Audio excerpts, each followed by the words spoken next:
দর্শক, এই মুহূর্তে জাতীয় প্রেস ক্লাবের সামনে কি পরিস্থিতি বিরাজ করছে সে সম্পর্কে জানাতে আমাদের সাথে সেখান থেকে যুক্ত হচ্ছেন আমাদের সহকর্মী আরিফিন শাকিল। শাকিল, আজ তো অসহযোগের প্রথম দিন এবং এরই মধ্যে রণক্ষেত্র বিভিন্ন এলাকা। তো এই মুহূর্তে জাতীয় প্রেস ক্লাবের সবশেষ পরিস্থিতি আমাদের জানাবেন, কেমন দেখছেন সেখানকার সার্বিক পরিস্থিতি?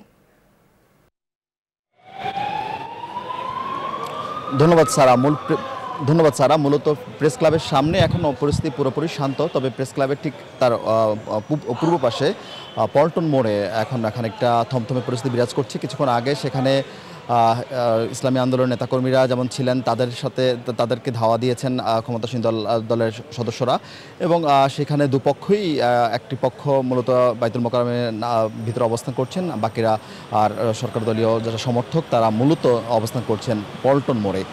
এর বাইরে আমরা একটু আগে আমরা যেটা জানতে পেরেছি কিছুক্ষণ আগে মৎস্য ভবনে সেখানে কিন্তু শিক্ষা আন্দোলনকারীদের সঙ্গে পুলিশের ধাওয়া পাল্টা ধাওয়ার ঘটনা ঘটেছে, এবং সেই সঙ্গে সেখানে ত্রিমুখী সংঘর্ষের ঘটনা আমরা শুনতে পেরেছি।